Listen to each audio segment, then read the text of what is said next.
সবার আগে পাকিস্তানের সামনে সমীকরণ ছিল এমন, জিততে হবে কানাডার বিপক্ষে। নিউ ইয়র্কের নাসাউ কাউন্টি ক্রিকেট স্টেডিয়ামে অবশেষে সেই জয় পেয়েছে বাবর আজমের দল। 20 ওভারে 7 উইকেটে 106 রান তোলে কানাডা। পাকিস্তান সেটি পেরিয়ে যায় 15 বল ও 7 উইকেট বাকি রেখেই। কানাডাকে হারানোয় সুপার 8-এর আশা কি বাঁচিয়ে রাখতে পারবে পাকিস্তান? এ বিষয়ে বিস্তারিত জানাতে কেটিভি ক্রিকেট থেকে আমি মেহেদী হাসান আছি আপনাদের সাথে। ক্রিকেটে কোণঠাসা বাঘ হিসেবে পাকিস্তানের পরিচিতি সেই 1992 সাল থেকে।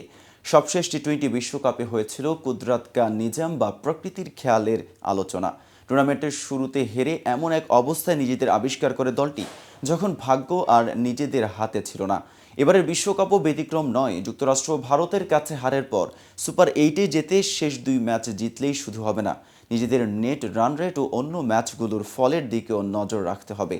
20 ওভারে 7 উইকেটে 106 রান তোলে কানাডা। পাকিস্তান সেটি পেরিয়ে যায় 15 বল ও 7 উইকেট বাকি রেখেই। এতে জয়ের সঙ্গে নেট রান রেটেরও নজর ছিল পাকিস্তানের। যুক্তরাষ্ট্রকে 0.626 টপকে যেতে 13.5 ওভারের মধ্যে জিততে হতো পাকিস্তানকে। সেটি করতে পারেনি তারা। এ জয়ের পর তাদের নেট রান রেট 0.150 থেকে বেড়ে দাঁড়িয়েছে 0.191-এ। ইফতেখার আহমেদকে বাদ দিয়ে উদ্বোধনী ব্যাটসম্যান সাইম আইয়ুবকে ফেরায় পাকিস্তান। তিনি অবশ্য 11 বলে করতে পারেন 6 রান।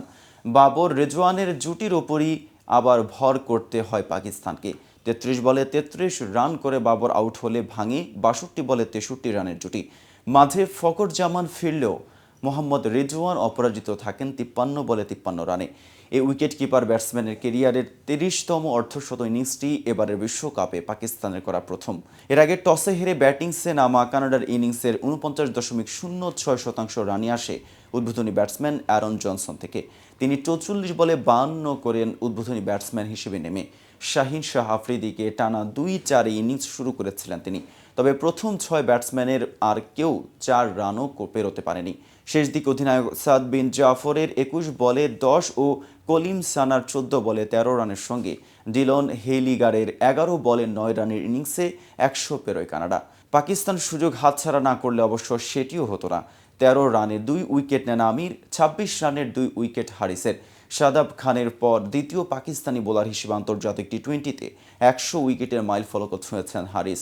অবশ্য শাদাবকে বোলিংয়েই আনেননি বাবর। একটি করে উইকেট নেন আফ্রিদি, নাসিম শাহ এবং মোহাম্মদ আমির।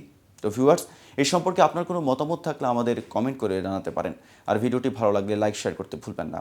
আজ এ পর্যন্ত, এতক্ষণ সাথে থাকার জন্য ধন্যবাদ। নিত্য নতুন ক্রিকেটের খেলার আপডেট পেতে কেটিভি ক্রিকেটের সাথেই থাকুন।